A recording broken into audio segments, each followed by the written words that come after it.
आनन्दम् ईशमाळन्दिवल्लभं समचरणसरोजं सान्द्रनीलाम्बुदाभं जघननिहितपाणिं मण्डनं मण्डनानां तरुणतुलसीमाला कंधरं कैचनेत्रं सदयधवलहासं विठ्ठलं चिन्तयामि। ओम नमोजी आद्या वेद प्रतिपाद्या जय जय स्वसंवेद्या आत्मरूपा देवा तूची गणेशु सकलार्थमति प्रकाशु मणे निवृत्तिदासु अवधारी जोजी। हे शब्द ब्रह्म अशेष तेची मूर्ती सुवेश तेथ वर्ण वपु निर्दोष मिरवत असे अकार चरण युगुल उकार उदर विशाल मकार महामंडल मस्तकाकारे हे तिन्ही एक वटले तेथ शब्द ब्रह्म कवळले ते मिया श्री गुरु कृपा नमिले आदि बीज आरंभी आवडी आदरे आले नाम आरंभी आवडी आदरे आले नाम आरंभी आवडी आदरे आले नाम आरंभी आवडी आदरे आले नाम आरंभी आवडी आदरे आले नाम आरंभी आवडी आदरे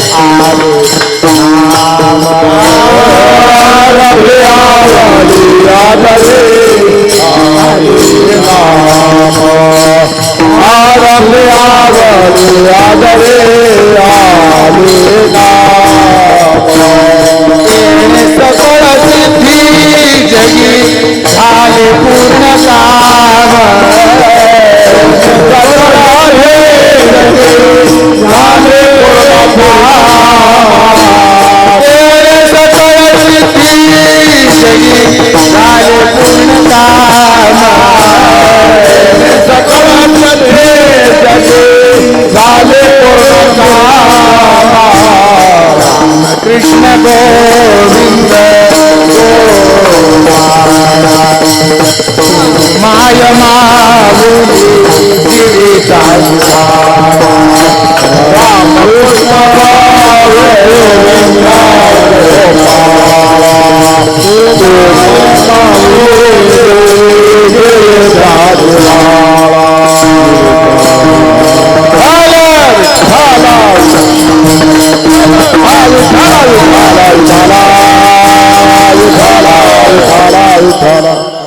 घोटवीन लाळ ब्रह्मज्ञान्या हाती मुक्तात्मस्थिती सांडवीन ब्रह्मभूत काया होतसे कीर्तनी भाग्य तरी ऋणी देव ऐसा। आनंदकंद परमात्मा श्रीहरींची भगवान नाम महाराजांची तुमच्यावर खूप मोठी कृपा आहे म्हणून परमात्मा आपल्याकडून अखंड नामस्मरण करवून घेतो। विठ्ठल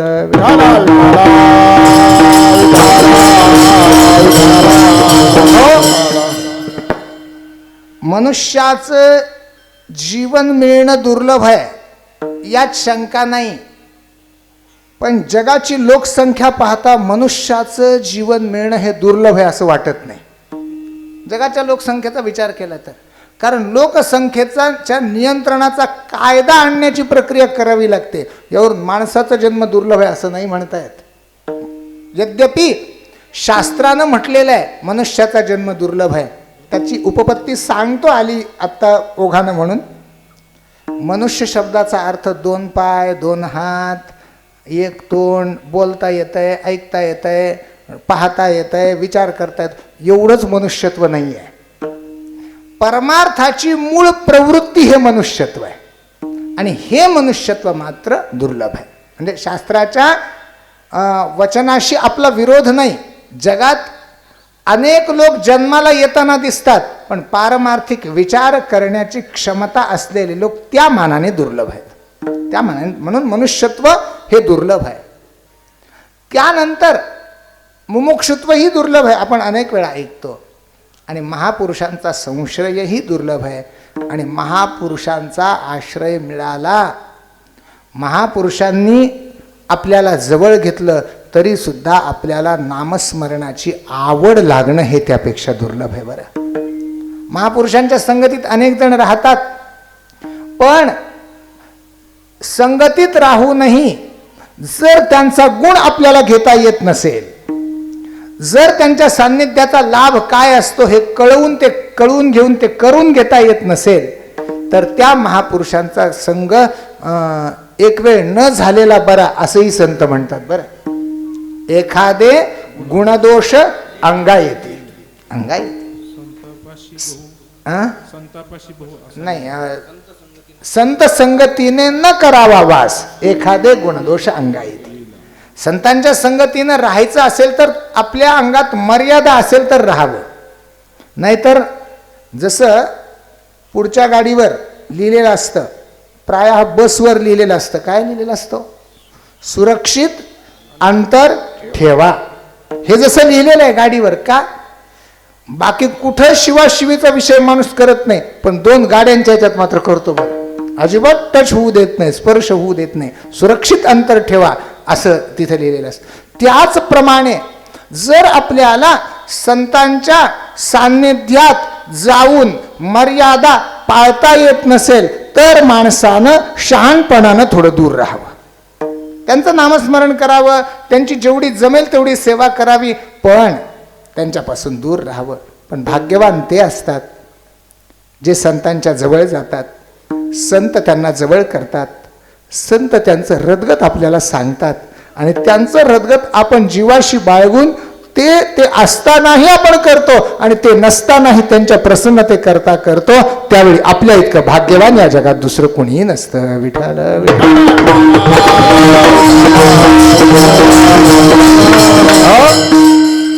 लक्षात ठेवा, संतांना पैसा दिला म्हणजे संत कधीच संतुष्ट होत नाहीत. किंबहुना पैसा देऊन जे संतुष्ट होतात त्यांना संत कधीच म्हणत जाऊ नये. पैशाने संत कधी संतुष्ट होत नाहीत.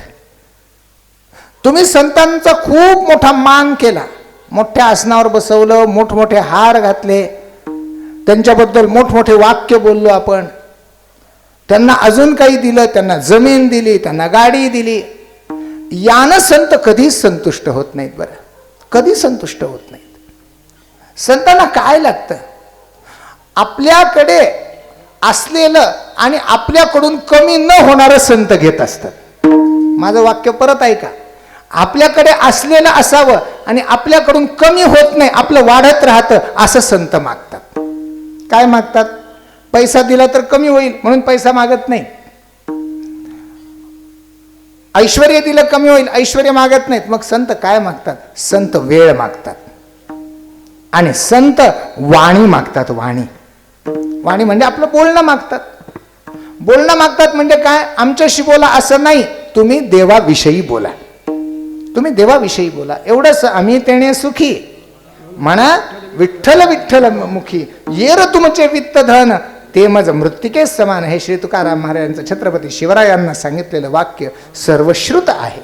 आणि म्हणून संतांची आवड फक्त आणि फक्त नामस्मरण आहे. फक्त एक आहे, नामस्मरण करीत असताना ते कसं करावं याबद्दल सुद्धा संत सांगतात. काय म्हणतात, आत्ताच आपण नमनाच्या प्रमाणाला बोलून गेलो. आरंभी आवडी आदरे आले नाम. नामस्मरणात 3 गोष्टी आहेत.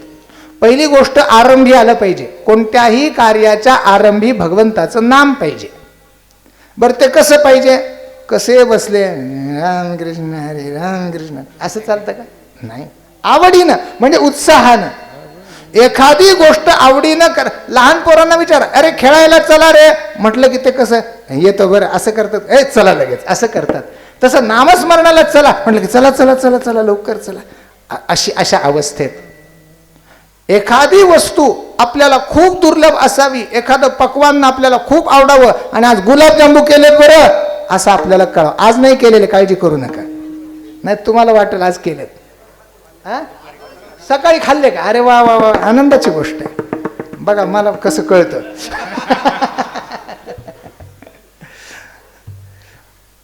एखादी आवडीची वस्तू आपल्याला जर कळली आज आहे तर माणूस धावाधाव करून तिथं जातो.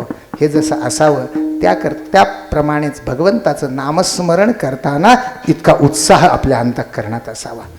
एकीकडे सुरुवातीला असावं, एकीकडे आवडीने असावं. आवडीच्या नामस्मरणाचा परिणाम श्री तुकाराम महाराजांनी एके ठिकाणी सांगितला, आवडीने भावे हरिनाम घेसी. पुढे काय हो?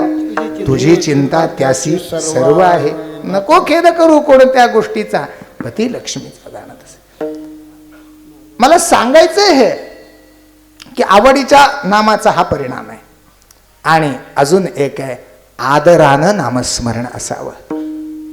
आपल्या ध्येय वस्तूच्या बाबतीत, आपल्या प्रिय वस्तूच्या बाबतीत आपल्या अंतःकरणात अपार आदर असला पाहिजे. अपार. ज्याप्रमाणे आपल्या घरातल्या मोठ्या व्यक्तींच्या बाबतीत आपण खूप आदर ठेवतो की नाही, तसंच भगवंताचं नाम जर देवाचं स्वरूप असेल आणि संतांना आवडणारं असेल तर ते नामस्मरण घेताना सुद्धा अदबीनं आदरानं घेतलं पाहिजे.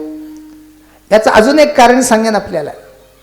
भगवंताचं नामस्मरण आवडीनं करायला लागलं की परमात्मा त्या ठिकाणी उपस्थित होतो, हा नियम आहे. आणि देव आला, देवाला सन्मानाची आदराची आवश्यकता नाही, पण देव आला की आपल्याला आपली मर्यादा पाळता आली पाहिजे. या दृष्टीनं आपण तो आदर ठेवला पाहिजे. मी आपल्याला याकरता बोलतो, आपण हे करावं याकरता नाही. आज आम्हाला हे सगळं करणाऱ्या तुमचं दर्शन झालं म्हणून हे बोलतो. या ठिकाणी वैकुंठवासी सद्गुरू खोडदेव बाबा यांच्या पुण्यतिथीच्या निमित्तानं हा कार्यक्रम आहे. आणि हे नामस्मरण 30 वर्षापासून होत आहे, बरोबर आहे ना?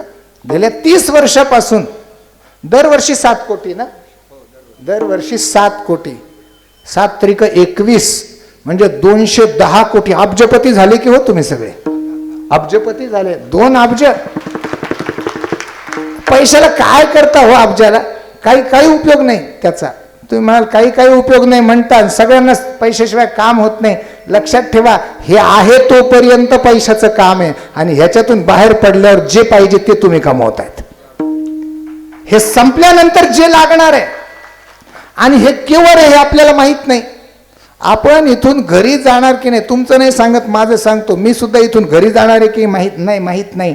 म्हणून याच्यावर विश्वास नाही, याच्या नंतरच्यावर विश्वास आहे. आणि त्याच्याकरता जे कमवणं हे अब्जपतीपण आहे. लक्षात ठेवा, हे अब्जपतीपण आहे.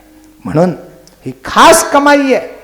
जे नामस्मरण करीत असतील त्यांना नमस्कार आहे, आणि जे करीत नसतील ते उद्यापासून नक्की करतील असा विश्वास आहे. विठ्ठल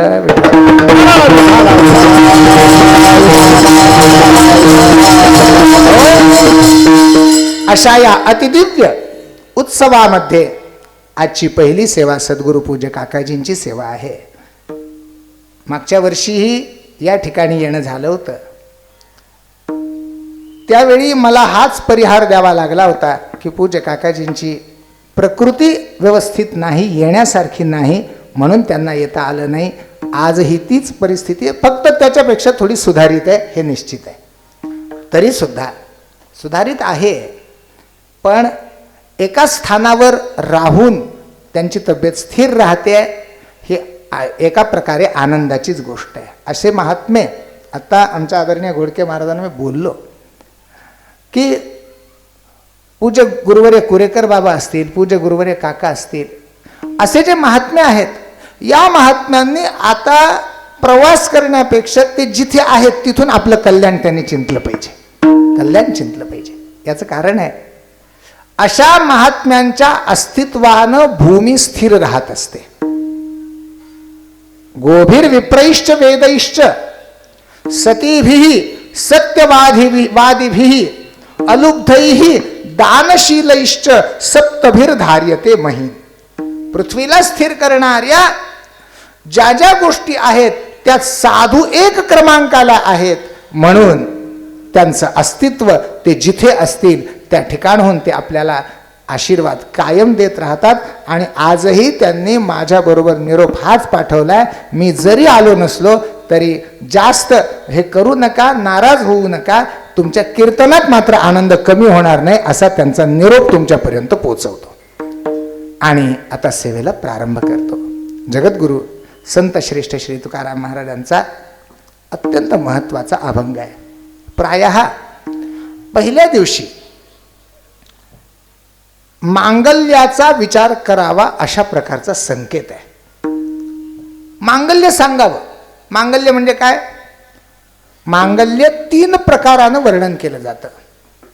आशीर्वाद रूप मंगल आहे, नमस्कारात्मक मंगल आहे आणि वस्तू निर्देशात्मक मंगल आहे. वस्तू निर्देश म्हणजे फक्त भगवंताच्या परमात्म्याचं अस्तित्व सांगणं, याला वस्तू निर्देश म्हणतात. सत्यम परम धीमहि, परमात्म्याचं स्वरूप सांगणं, परमात्म्याचं लक्षण सांगणं. श्रीमद भागवताचा पहिला श्लोक आपण जर पाहिला तर यामध्ये भगवंताच्या अनेक लक्षणांचं वर्णन आहे. मी विस्तार करणार नाही, श्रीमद भागवत सुरू आहे इथे, त्यामुळे वेगळं सांगण्याची गरज नाही.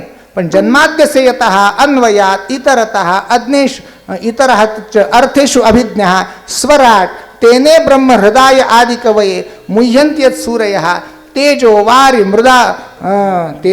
मृदा यथा विनिमयो यत्र त्रिसर्गः मृषा धामना स्वेन सदा निरस्तकुहकम सत्यम परम धीमहि.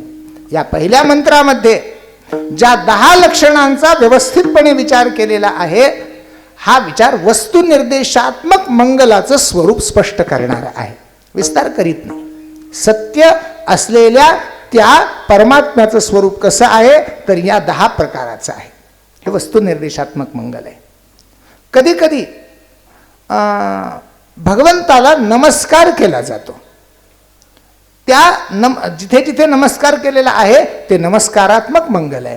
आणि कधी कधी आशीर्वाद मागितला जातो. आशीर्वाद ज्या ठिकाणी मागितला जातो त्या ठिकाणी आशीर्वादात्मक मंगल आहे. तेथे तेथे माझी हरी तेथे माझी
समचरण दृष्टी विटेवरी साजिरी तेथे माझी हरिवृत्ती राहो आणिक न लगे माईक पदार्थ तेथे माझे आर्त नको देवा ब्रह्मादिक पदे दुःखाची शिराणी तेथे दुश्चित्त झणी जडो देसी तुका म्हणे त्याचे कळले आम्हा वर्म जे जे कर्म धर्म नाशिवंत. पहिल्या 3 चरणांचा विचार करा.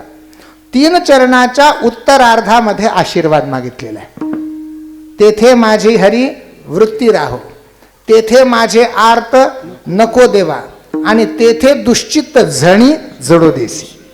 या 3ही चरणांच्या उत्तरार्धामध्ये देवा तुझे जे समपाय आहेत आणि समदृष्टी आहे, माझ्या मनाची वृत्ती तुझ्या त्या रूपावर स्थिर झाली पाहिजे, हा आशीर्वाद मागितलेला आहे. त्यानंतर जे माईक पदार्थ आहेत, माईक म्हणजे काय हो, याला माईक म्हणतात, पण हा इंग्रजीतला माईक आहे बरं. आपल्याला इंग्रजीतलाच माईक माहिती आहे, संस्कृतातला माईक माहितीच नाही अजून. म्हणजे संस्कृतातला माईक, मायेपासून निर्माण झालेलं जे जे आहे त्याला माईक अशी संज्ञा आहे. मायेपासून जे निर्माण झालं, जे मायारूप आहे, याचाच अर्थ जे अस्तित्वहीन आहे त्याला माईक म्हणतात. असे जे जे जगातले पदार्थ आहेत, अर्थातच जे दृश्य पदार्थ आहेत, त्या ठिकाणी माझा आर्त म्हणजे माझी आवड नसली पाहिजे.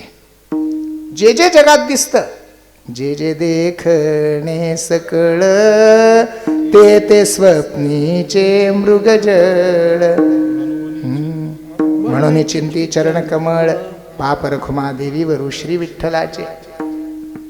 जे जे देखणं आहे, जे जे दृश्य आहे, ते स्वप्नातलंही मृगजळ आहे. ज्ञानेश्वर महाराज म्हणतात, नुसतं मृगजळ नाही आणि नुसतं स्वप्नही नाही, स्वप्नातलं मृगजळ आहे. अत्यंत असत असलेला पदार्थ, प्रत्येक संसारातला प्रत्येक पदार्थ असा आहे. आणि म्हणून या प्रकारच्या कोणत्याही पदार्थावर माझी आवड किंवा माझी वासना राहू देऊ नको, कारण तीच वासना शेवटी माझा जीव धरणार आहे. म्हणून ती वासना मला ठेवायची नाही. आणि देवानं म्हटलं ठीक आहे, जेवढं दिसतं तेवढं नको ना, मग ब्रह्मादिक पद घ्या. तेव्हा इथं दिसत नाहीत पण ते तिथं गेल्यावर दिसतेतच ना, त्याच्यामुळे ते पण नको. ब्रह्मादिक पदे तेथे दुश्चित्त झणी जळू. माझं चित्त तिथं सुद्धा ते नुसतं चित्त राहत नाही, ते दुश्चित्त होतं. म्हणून तिथं ते जडू देऊ नकोस, स्थिर होऊ देऊ नकोस. का? त्याचं वर्म आम्हाला कळलेलं आहे. जे कर्म असेल किंवा धर्मापासून निर्माण झालेलं असेल ते सगळं नाशिवंत आहे, म्हणून हे आम्हाला नको. वर्म कळवून घेतल्यानंतर भगवंताकडे, परमात्मा श्री पंढरीनाथाकडे मागितलेला आशीर्वाद हेही मांगल्याचं स्वरूप आहे. म्हणून पहिल्या दिवशी अशा प्रकारचे अभंग घ्यावेत, हा मोठ्यांचा आपल्याला असलेला निरोप आहे. विठ्ठल विठ्ठल.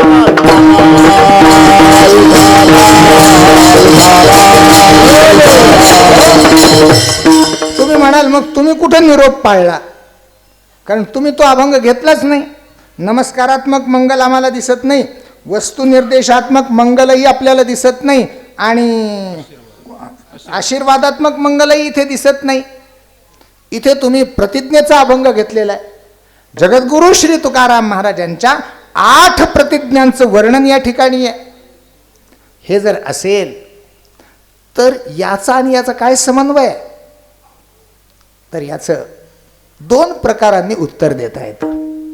एकीकडे पाहिलं तर नामाचा महिमा आणि भगवंताचा महिमा यांच्यात अभेद असल्यामुळे हे वस्तुनिर्देशात्मक मंगल आहे असं म्हटलं तर वावगं ठरणार नाही.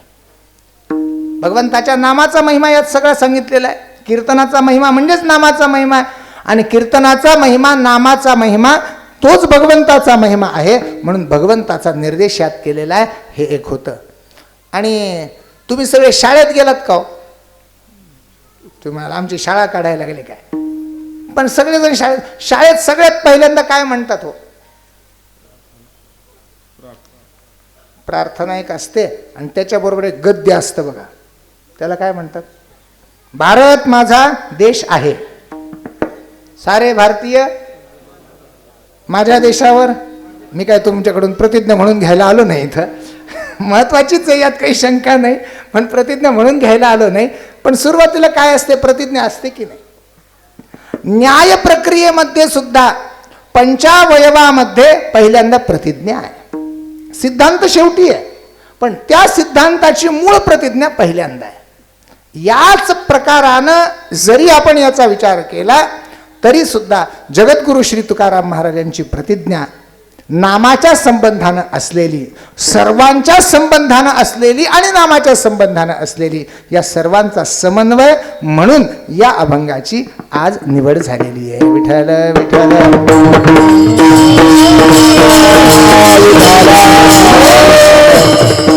जगद्गुरु श्री फाल्गुन महिना आला की तुकाराम महाराजांच्या निर्याणाचे वेध सुद्धा लागतात. बरं, वेध लागतात. जे अंतराचे वारकरी आहेत, ज्यांचं अंतरंग आळंदी, देहू, पंढरी क्षेत्रात सतत रममाण होणार आहे, अशा सगळ्या भगवत भक्तांना तो महिना आला की लगेच त्याची चाहूल लागते. विचार करा, आषाढ महिना येण्याच्या अगोदरपासूनच माणसाला हळूहळू हळूहळू त्या वारीची चाहूल लागते की नाही? ती चाहूल लागते. याच प्रकारानं फाल्गुन महिना आला की जगद्गुरु श्री तुकाराम महाराजांच्या निर्याणाची चाहूल लागते आणि त्या निर्याणाच्या प्रकरणातला हा अभंग आहे. श्री तुकाराम महाराजांच्या समोर ज्ञानी, ध्यानी, तपी, दानी, यज्ञ करणारे आदी आदी सगळे मोठमोठे महात्मे बसलेले आहेत. ताराबादकर महिपती महाराजांनी हे सगळं वर्णन विस्तारानं केलेलं आहे आणि त्यामध्ये श्री तुकाराम महाराज या अभंगाचं गायन करीत माझं कीर्तन सर्वोत्कृष्ट कसं आहे आणि सर्वोत्कृष्ट का आहे याबद्दलचं त्यांनी केलेलं हे वर्णन आहे. श्री तुकाराम महाराज ही एक सामान्य विभूती नाही. हे माझ्यासारख्या सामान्यानं कसं सांगावं, आपली वाणी तिथे पुरत नाही. पण श्री तुकाराम महाराजांचं जीवन हे आपल्याला जेवढं दिसतं तेवढंच नाही बरं. तुकाराम महाराज स्वतः हे बोलतात की मी जसा दिसतो तसं नाही बरं.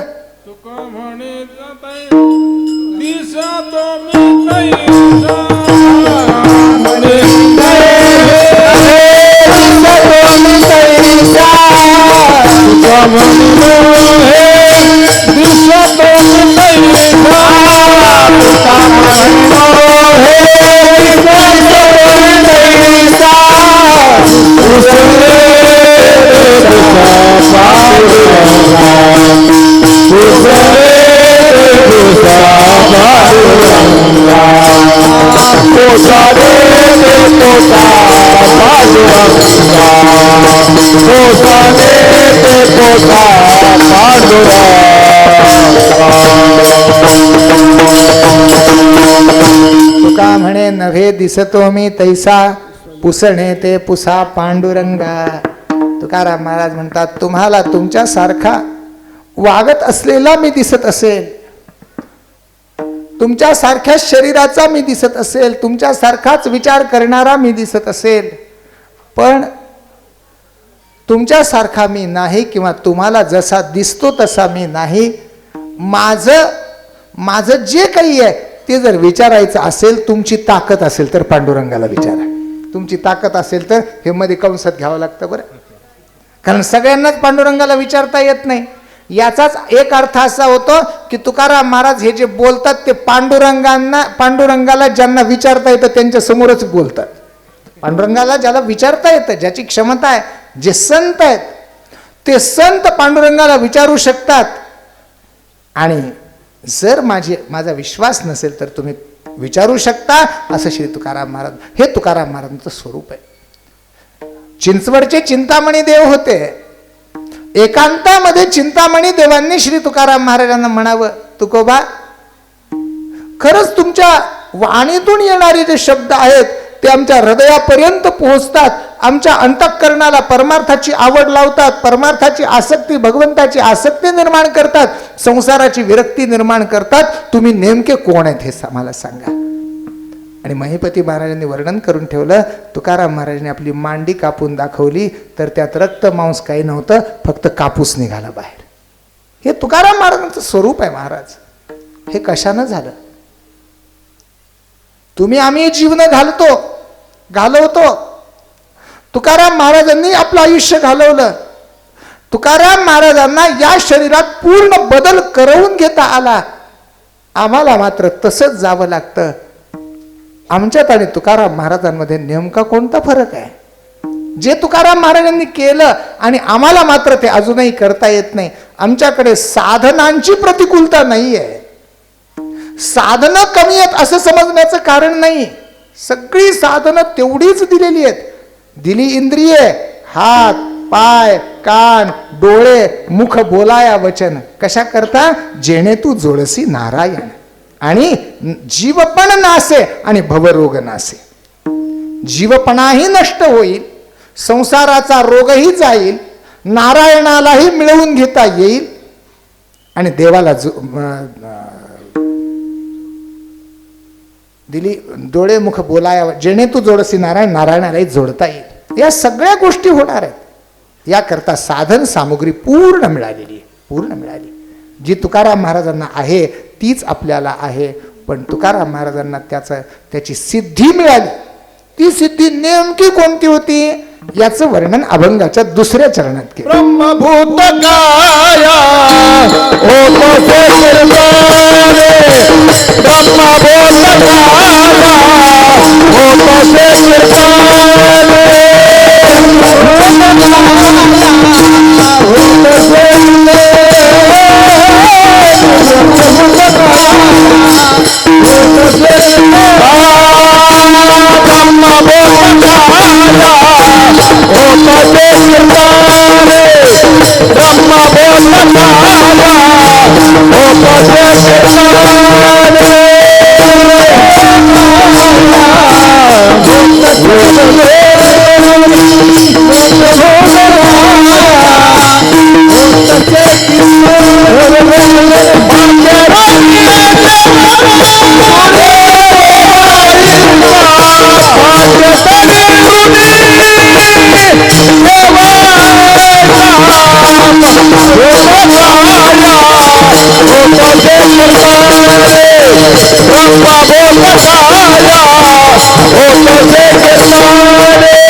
ब्रह्मभूत काया होतसे कीर्तनी, भाग्य तरी ऋणी देवैसा.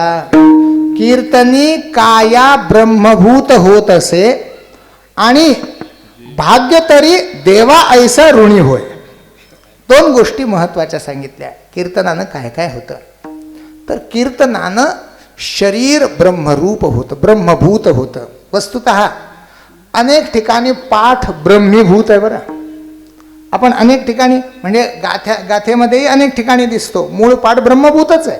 आणि याला आधार जो आहे तो भगवद्गीतेच्या 18व्या अध्यायातला आहे. ब्रह्मभूत प्रसन्नात्मा न शोचती न कांक्षती समस्सर्वेषु भूतेषु मद्भक्तिम लभते पराम. त्यावर भाष्य करीत असताना जगद्गुरु शंकराचार्य स्वामी महाराज हेच म्हणतात, ब्रह्म इव भूतः ब्रह्मीभूतः ब्रह्मीभूतः एव ब्रह्मभूतः. ब्रह्मासारखा झालेला, कारण जगामध्ये आहे तोपर्यंत, जोपर्यंत तस्य तावदेव चिरम यावं न विमोक्ष्ये अथ संपत्से, आचार्यांचं वाक्य आहे.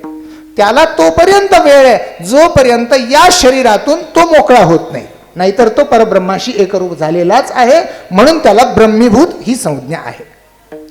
आता पुढे चला. म्हणून ब्रह्मभूत शरीर होणं म्हणजे शरीर ब्रह्मरूप होणं हे खरंच शरीराला शक्य आहे का हो? हे शरीराला शक्य आहे? तुम्हा आम्हाला ते वाटणार शक्य आहे असं वाटत नाही, यात आश्चर्य नाही. तुकाराम महाराजांच्या समकालीन असलेल्या ब्रह्मदेत्यांना सुद्धा हा विश्वास नव्हता. प्रसंग आहे, आळंदीला कीर्तन करीत असताना तुकाराम महाराजांनी या अभंगाचं विवेचन जेव्हा सुरू केलं त्यावेळी सगळ्यांनी म्हटलं की महाराज तुमचं सगळं मान्य आहे, पण ज्ञान ब्रह्मी भोग ब्रह्मतनु, तिथे एक ब्रह्मतनु शब्द आलेला आहे बरं. भक्ती ते नमन, वैराग्य तो त्याग, ज्ञान ब्रह्मी भोग ब्रह्मतनु, तिथे एक ब्रह्मतनु शब्द आलाय आणि ते ब्रह्मभूत काया. तर या दोन ठिकाणी तुम्ही जे म्हणता की शरीर ब्रह्मरूप होतं, हे आम्हाला सिद्धांताच्या दृष्टीनं आत्तापर्यंत आलेलं नाही आणि ते आम्हाला पचतही नाही, कारण सिद्धांत ज्या प्रकाराने शिकलो तिथपर्यंत हे जात नाही. तुकाराम महाराजांनी विनम्रपणे सर्वांना सांगितलं, शरीर ब्रह्मरूप कसं असतं हे जर पाहायचं असेल तर बीजेला देहूला या, तिथे आपल्याला ब्रह्मभूत काय असते ते दिसेल. मला सांगा, आजपर्यंत मृत्यूलोकातल्या शरीरानं वैकुंठाला जाण्याची किमया कोणत्या भक्ताला साधली? प्रयाण काळी देवे विमान पाठविले कळीच्या काळा माझी अद्भुत वर्तले मानव देह घेऊन निजधामा गेले निळा म्हणे सकळ संता तोषविले. जय जयाजी सद्गुरु स्वामी तू काही दातारा तारक तू सकळांचा जीवलन सोयरा. निळोबा यांनी केलेले हे वर्णन आहे. विचार करा, देवानं स्वतः यावं, घेऊन जाण्याकरता बोलवावं, गरुडाला पाठवावं, आणि जेव्हा श्री तुकाराम महाराज भजन करत करत करत करत अंतकाळी विठो आम्हासी पावला कुडी सहित. कुडी म्हणजे काय? शरीर. बरं, मनुष्याच्या शरीराला कुडी म्हणतात. कुडी सहित झाला गुप्त तुका. मला सांगा, जर मृत्यूलोकातलं शरीर आहे, मृत्यूलोकातल्या शरीरातून दुसरीकडे कुठेही जायचं असेल तर इथंच ठेवावं लागतं आणि मग जावं लागतं, त्याच्याशिवाय जाता येत नाही आपल्याला. पण तुकाराम महाराज ज्या अर्थी जातात त्या अर्थी तुकाराम महाराज हे स्पष्ट सांगतात की माझं शरीर ब्रह्मरूप झालेलं आहे. आणि ब्रह्मभूत होण्याकरता काय काय करावं लागतं, भगवद्गीतेतली प्रक्रिया आपण जर पाहिली तर आपल्या लक्षात येईल. ब्रह्मभूत प्रसन्नात्मा या श्लोकाच्या अलीकडचा श्लोक बघा. अहंकारम बलम दर्पम कामम क्रोधम परिग्रहम विमुच्य निर्मम शांतः ब्रह्मभूयाय कल्पते. या श्लोकात भगवंतानं क्रमयोगातला हा विषय अत्यंत सुंदर असलेला विषय आहे. साधकानं आपलं जीवन क्रमण कसं करावं या करताची आदर्श परंपरा भगवंताने आणि ज्ञानेश्वर माऊलींनी या रूपानं आपल्या समोर दिली आहे. माऊली बोलते, तेथ आडवा वया आले दोष वैरी जे धोपटिले तया माझी पहिले देहाहंकार. जे जे सगळे वैरी आलेले आहेत, आपल्याला ते वैरी वाटतात का हा मोठा प्रश्न आहे. बरं, इथं जे सांगितलेले आहेत ना, लय अवघड काम आहे. जे जे सांगितले त्यांना आपण उराशी बाळगून बसलेलो आहेत. मला सांगा, कुणाला अहंकार आपला शत्रू वाटतो? हातवर करून सांगा. कुणी सांगा. ऐकणारे सांगणार नाही, त्यात नवल नाही. सांगणारा सुद्धा सांगणार नाही. महाराज नाही सांगणार. का नाही सांगणार? काय नाही. काय करायचं सांगू का? ज्याने हात वर केला सगळ्यात त्याचा अपमान करायचा. मग तो तुमचा शत्रू वाटतो का मित्र वाटतो हे कळतो. अपमान केल्यानंतर ज्याला काहीच वाटणार नाही त्यानं अहंकाराला आपला शत्रू समजलेलं आहे. ही प्रक्रिया आहे. बळ आहे. बळ वैरी आहे का मित्र आहे याचा विचार जर केला, आपल्याला आपलं बळ मित्र वाटतं. पण जोपर्यंत शरीराच्या बळावर विश्वास ठेवून माणूस जगतो तोपर्यंत आध्यात्मिक बल आणि परमात्म्याचं बल आपल्यापर्यंत पोहोचत नाही. दर्प म्हणजे जर सरळ सरळ सांगायचं झालं तर माज कसा असतो हे सांगायकरता मी माझा वेळ नाही घालणार, जास्त जाऊ द्या. पण हे सुद्धा माणसाला आपलेपणाचं वाटतं. काम नावाचा विकार आहे. क्रोध नावाचा विकार आहे. परिग्रह, कुणाकडून तरी काहीतरी घेण्याची प्रवृत्ती, या सगळ्यांना धोपटू नष्ट करून हा जो विजयी योगी आहे, हा विमुच्य निर्ममः शांतः, ममत्व रहित झालेला, शांत झालेला, इंद्रियांच्या वृत्तींना स्वतःच्या पूर्ण ताब्यात घेऊन 12 तास एका जागेवर बसायचं म्हटलं तरी बसण्याची क्षमता असलेला, मनाला कुठेही जाऊ न देण्याची क्षमता असलेला अशा प्रकारचा योगी जो असतो तो ब्रह्मभूयाय कल्पते, तो परब्रह्म स्वरूप होतो. विचार करा, ही प्रक्रिया जी आहे ना, ही नामस्मरणाची प्रक्रिया नाही सांगितली, ही शास्त्राच्या पद्धतीनं आचरण करीत करीत ज्ञानाचं ग्रहण करीत करीत येणारी प्रक्रिया आहे. ही ब्रह्मभूत प्रसन्नात्मापर्यंत असलेली, तो प्रसन्नात्मा असावा, तो विचार म्हणजे शोक न करणारा असावा, आकांक्षा न करणारा असावा. अशा वेळी त्याला नंतर माझी भक्ती प्राप्त होते. हे पुढे सांगितलं, न शोचिती न कांक्षती सर्वेषु भूतेषु समः मद्भक्तीं लभते परा. मग भक्त्या माम भिजानाति वगैरे पुढचा विषय. मी आपल्याला का सांगितलं? ज्ञानाच्या प्रक्रियेनं ब्रह्मभूतता येते, पण ती ब्रह्मभूतता म्हणजे परब्रह्म स्वरूपता जी आहे ती एवढ्या सगळ्यांना मारून मग येते की ज्या जो न मोकली मारोनी वगैरे वगैरे अहंकाराचं वर्णन असो, तर या सगळ्यांना मारणं आपण अनेक जन्म घेतले तरी शक्य होत नाही. बरं, अनेक जन्म घेतले तरी शक्य होत नाही. पण एक आनंदाची बात सांगतो, नामस्मरण जर केलं तर अहंकार निघून गेल्याशिवाय राहत नाही. नामस्मरण करायला लागलं आपोआप विनम्रता येते. नामस्मरण करीत गेलं की नामाच्या शक्तीनं शारीरिक बळाची अपेक्षा राहत नाही. शारीरिक बळ कशानं येतो नाही लक्षात आलं? शरीरात शक्ती कशानं येते? आता याच्यापेक्षा काय सोपा प्रश्न विचारू बरं तुम्हाला. आपल्या अंगात शक्ती असते, उभा कधी राहता येतं. समजा मला कीर्तनाला उभं राहायचंय आणि 10 दिवस मी उपाशी आहे, उभा राहता येतं का? का राहता येत नाही? सोपी गोष्ट आहे, पोटात काही नाही म्हणून उभं राहता येत नाही. म्हणजे शरीराला ताकद देणारं काय आहे? अन्न आहे. शरीराला अन्न ताकद देतं, म्हणजे खाण्यानं शारीरिक बळ वाढतं. पण त्यापुढे जाऊन सांगेन, जे नामधारक महात्मा असतात त्यांना आपल्यापेक्षा 1/4 1/4 खायला लागतं. मी पाहिलेले आहेत असे महात्मे की आपल्यापेक्षा 10 पटीनं ते काम करतात आणि आपल्यापेक्षा 1/4 खातात. कसं करीत असतील? याचं कारण आहे अन्नाच्या शक्तीपेक्षा नामाची शक्ती जास्त आहे. तुका म्हणे आहार झाला झाला, तुका म्हणे आहार झाला, तुका म्हणे आहार झाला, तुका म्हणे आहार झाला. हा विठ्ठल आम्हासी, हा विठ्ठल आम्हासी, रसनायरा रसाविती, रसाविती रसनायरा रसाविती. रसनायरा रसनायरा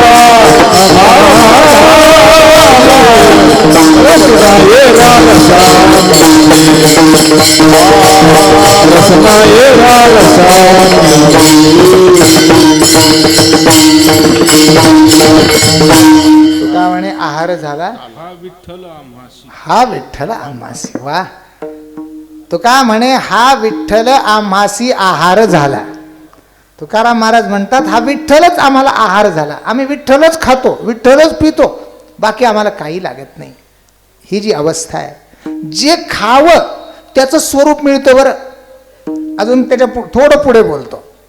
जे खावं त्याचं स्वरूप मिळतं. अन्न खाल्लं की रस तयार होतो, मग त्याचं रक्त तयार होतं, मग मांस तयार होतं, मग रेत तयार होतं. ह्या सगळ्या गोष्टी ज्या 7 धातूंना पुष्ट करणारे आहेत, हा अन्नाचा परिणाम परिणाम परिणाम रूपाने आहेत. जर विठ्ठलच खाल्ला तर शरीर बदलल का नाही हो? विठ्ठल विठ्ठल विठ्ठल. जसं अन्न तोंडाने खावं लागतं तसं नाम कशाने घ्यावं लागतं? तोंडानेच घ्यावं लागतं. म्हणजे ते खाणंच आहे, तो आहारच आहे. आणि तो आहार आपल्या शरीरातल्या सगळ्या धातूंना पूर्णपणे बदलवून टाकण्याची क्षमता ठेवणारा आहार आहे. म्हणून आम्ही विठ्ठल विठ्ठल या नामाचा आहार घेतला, परिणाम हा मिळाला की आता आम्हाला या कीर्तनानं ब्रह्मरूपता, शरीराला ब्रह्मरूपता प्राप्त करू. पहिल्यांदा अंतःकरणाची परब्रह्मरूपता आहे, जीवाची परब्रह्मरूपता आहे. जीवाची परब्रह्मरूपता झाल्यानंतर शरीर कुठेही पडलं तरी फरक पडत नाही. शरीराची परब्रह्मरूपता व्हावीच हा आग्रह शास्त्रानं धरलेला नाही. जीवाची परब्रह्मरूपता व्हावी, ज्ञानानं ते होतं. पण नामस्मरणानं कोणत्याही प्रकारच्या सायासाशिवाय, नलगती सायास जावे वनांतरा, सुखे येतो घरा नारायण. परमात्मा घरी येतो अशा प्रकारचं असल्यामुळे. आणि लक्षात ठेवा, आपल्या वारकरी संप्रदायामध्ये आपण जर विचार केला तर नामस्मरणाचा रस तयार होण्याकरता त्या ब्रह्मरसाला उपोद्बलक असलेल्या वाद्यांची सुद्धा योजना केलेली आहे. लावणी मृदंग श्रुती ताळे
लावणी मृदंग, लावणी श्रुती आणि टाळ आणि घोष, 4 गोष्टी आहेत.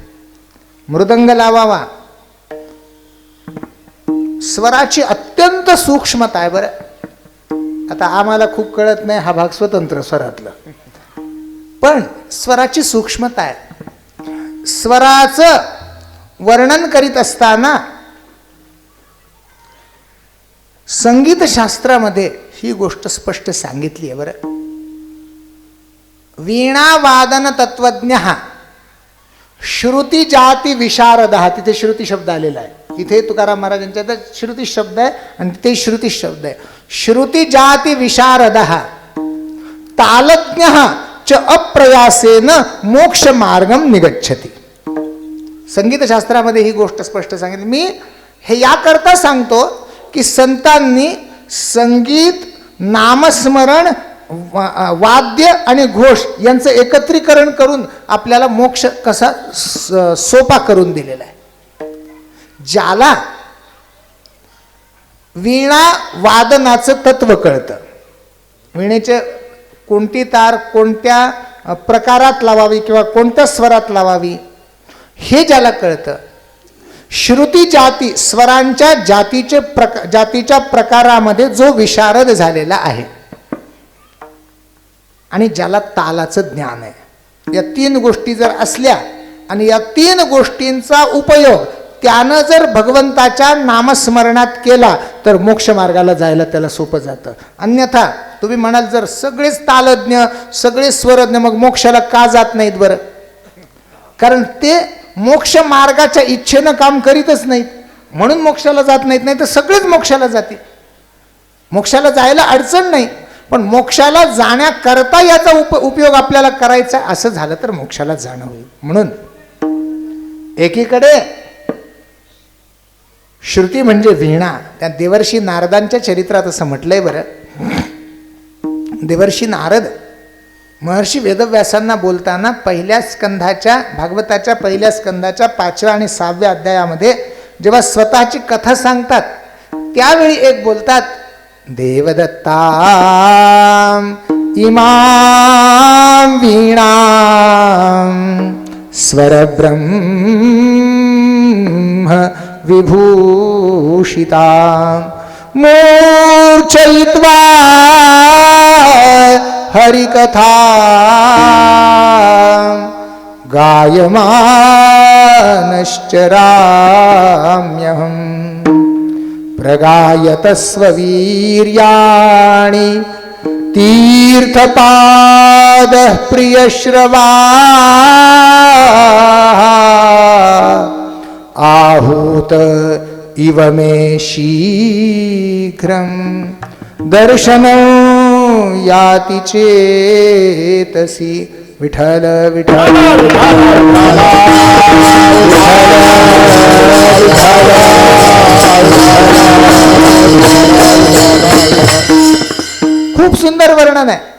व्यासांना म्हणतात, व्यासा या कीर्तनाचं महत्त्व तुम्हाला मी काय सांगू.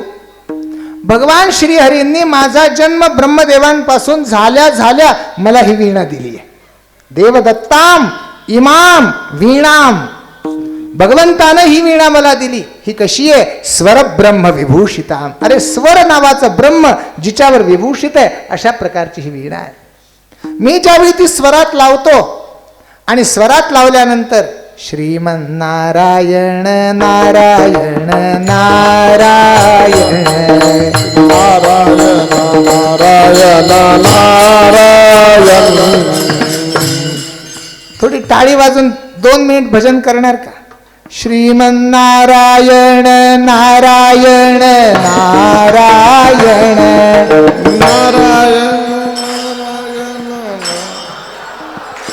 श्रीमन्नारायण नारायण नारायण.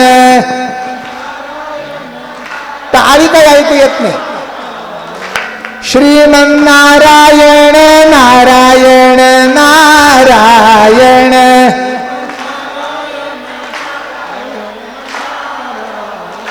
श्रीमन्नारायण नारायण नारायण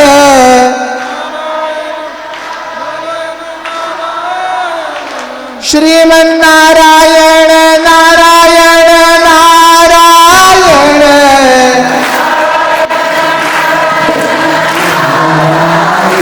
श्रीमन्नारायण नारायण नारायण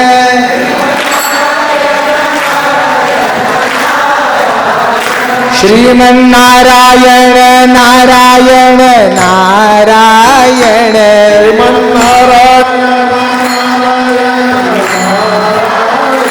श्रीमन्नारायण नारायण नारायण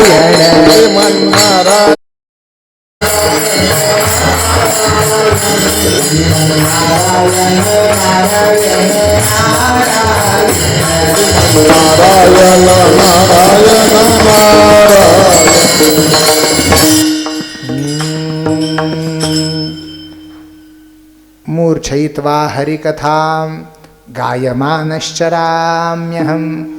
ज्यावेळी त्या वीणेच्या स्वरांना छेडीत छेडीत मी भगवंताचं नामस्मरण करायला लागतो, व्यासा त्यावेळी प्रगायत स्ववीर्याणि तीर्थपादः प्रियश्रवः आहूत इव मे चेतसी शीघ्रं दर्शनम याति. एखाद्या निमंत्रिताला बोलवल्यानंतर तो जितका आनंदाने येतो त्याचप्रमाणे परमात्मा श्रीहरी माझ्या हृदयात येतो आणि निवास करतो. नुसता निवास करीत नाही, नृत्य करायला लागतो. नामस्मरणाचा हा प्रभाव आहे महाराज. आणि म्हणून ज्यावेळी टाळ वीणा मृदंग आणि घोष टाळ्या, टाळा टाळी लोपला नाद, अंगोअंगी मुराला छंद, भोग भोगिताची आटला भेद, ज्ञान गिळो निगावा गोविंद गा. विचार करा, ज्ञानाच्या पलीकडची अवस्था, ज्ञानाला लागणाऱ्या सगळ्या श्रमाशिवाय ज्ञान उपलब्ध होते त्याला हरिकीर्तन म्हणतात. विठ्ठल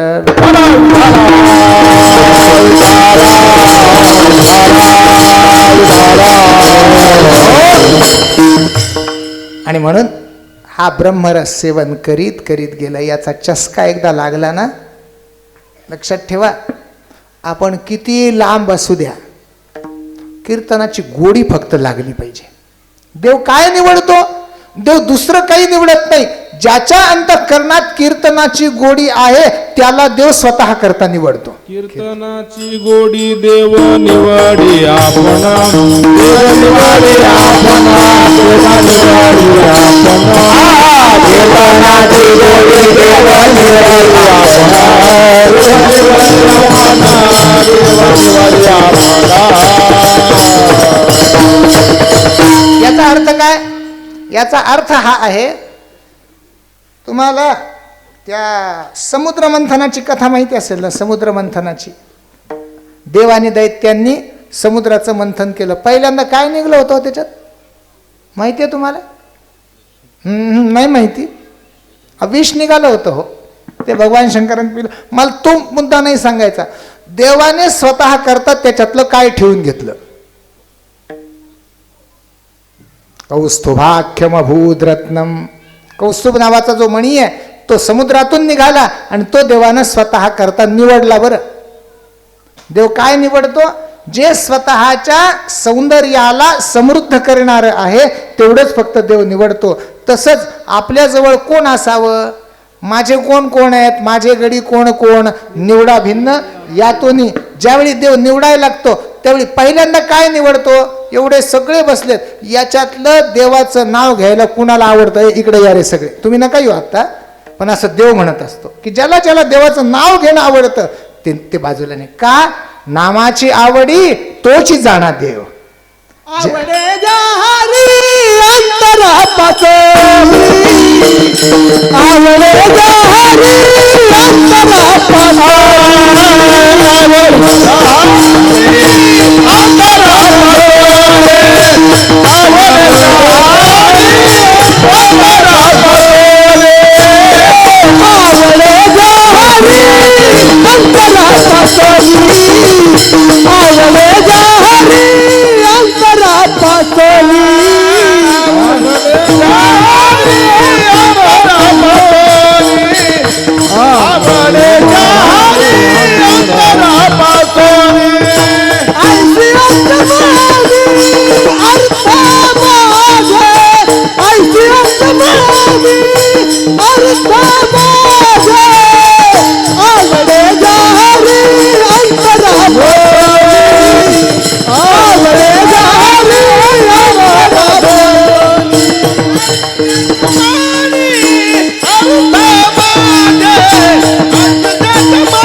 आवड शब्द आहे पण यानं विषय वाढणार आहे. आणि विषय वाढला तर माझी जबाबदारी नाही, जबाबदारी तुमची. नुसतं आवड शब्द आहे म्हणून ते चालणार नाही. विषय तुकाराम महाराजांच्या अंतःकरणात कोण आवडतं हा या चरणातला विषय आहे. आणि माझा विषय चाललाय भगवंताला कोण आवडतं. मुद्दा असा आहे की परमात्मा माझे म्हणून कुणाला निवडतो? ज्याला कीर्तनाची गोडी आहे. ज्ञानेश्वर महाराजांना, श्री तुकाराम महाराजांना देव का निवडतो? ज्ञानदेवा गोडी हरिनामाची जोडी, रामकृष्णी आवडी कधी कधी. काय तुमचा पाठ सर्व काळ आहे काय? आमचं कधी कधी आहे हो. बदल आहे का इकडं? सर्व काळच आहे सगळीकडे. रामकृष्णी आवडी सर्व काळ. भगवंताची आवड ही कधीतरी असून चालत नाही महाराज. एकदा भगवंताला मन दिलं की दुसरीकडे त्याचा व्यभिचार चालत नाही. एकदा ज्याप्रमाणे पतिव्रतेचे हृदय जैसे पती वाचून न स्पर्शे मी सर्वस्व या तैसे सुबटासी, दुर्योधनानं पहिल्या अध्यायात म्हणावं त्याप्रमाणेच पतिव्रते. दुर्योधनाचं वाक्य आहे हे. चुकलं काय? हा, दुर्योधनाचं वाक्य आहे. तुम्ही बघा, माझं चुकलं असलं तर मी क्षमा मागायला तयार आहे, पण माझ्या आत्ताच्या माहितीनुसार हे आहे. मग द्रोणापासी आला भीष्मा ते म्हणे देखील याच्या पुढे आलेलं आहे हे वाक्य.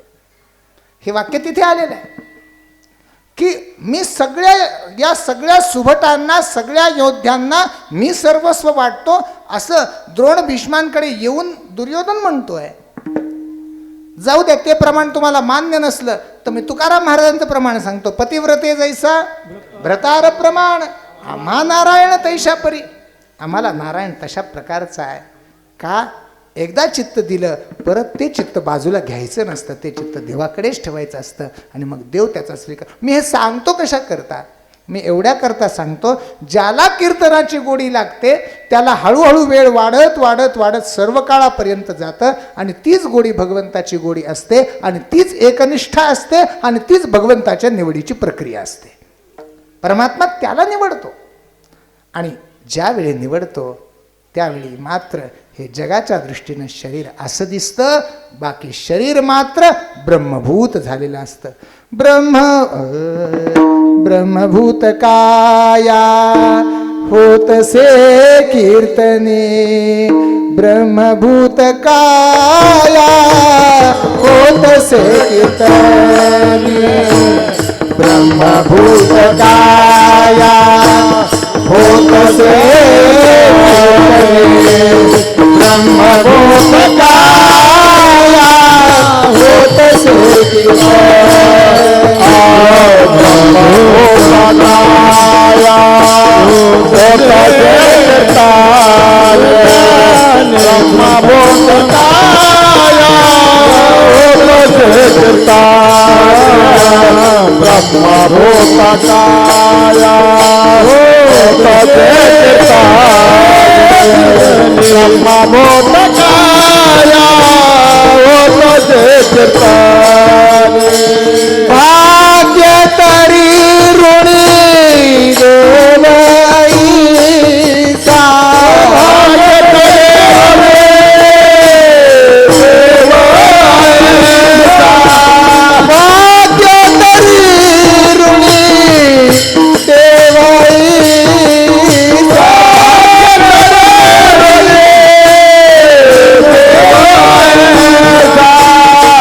ब्रह्मभूत काया होतसे कीर्तने, ब्रह्मभूत काया होतसे कीर्तने, ब्रह्मभूत काया होतसे कीर्तने, ब्रह्मभूत काया होतसे कीर्तने, ब्रह्मभूत काया होतसे ब्रह्मभूत काया होतसे कीर्तने, ब्रह्मभूत काया होतसे कीर्तने, ब्रह्मभूत काया होतसे कीर्तने.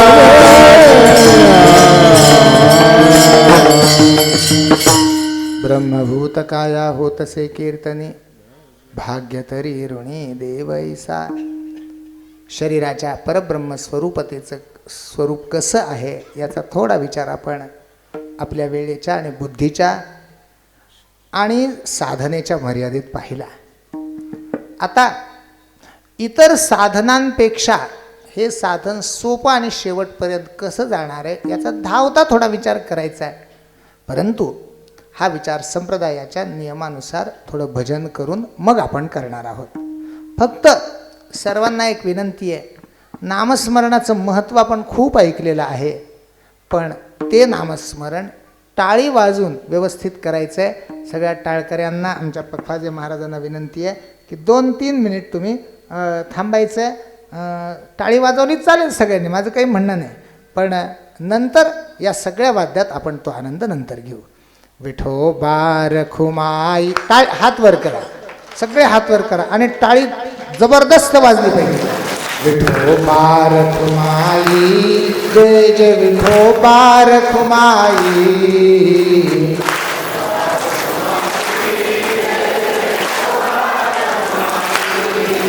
विठोबा रखुमाई, जय जय विठोबा रखुमाई,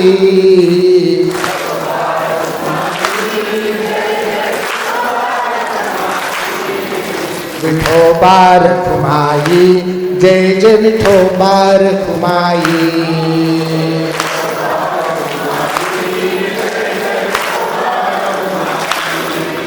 विठोबा रखुमाई, जय जय विठोबा रखुमाई,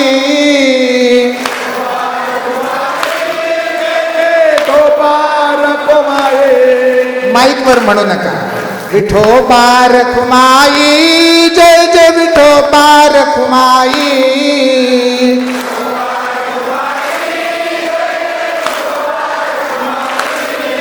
विठोबा रखुमाई, जय जय विठोबा रखुमाई. हात खाली चालले. विठोबा रखुमाई, जय जय विठोबा रखुमाई,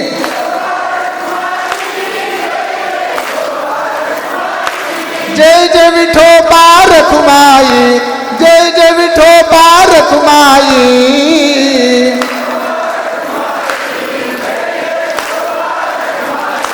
जय जय विठोबा रखुमाई, जय जय विठोबा रखुमाई,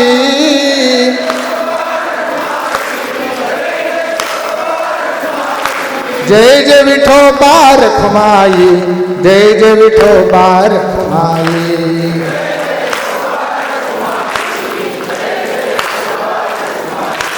जय जय विठोबा रखुमाई, जय जय विठोबा रखुमाई,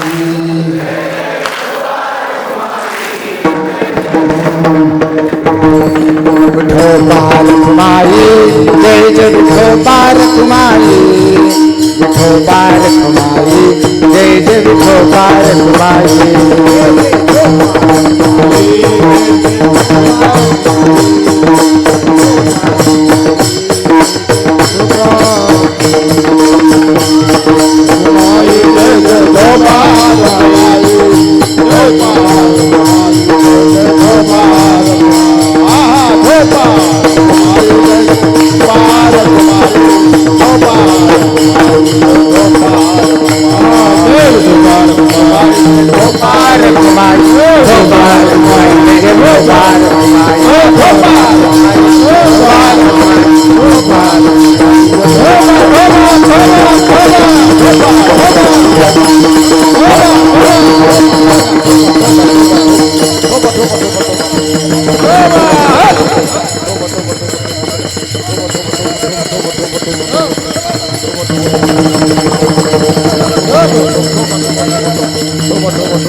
ब्रह्मभूत काया होतसे कीर्तनी, भाग्यधरी ऋणी देवाईसा.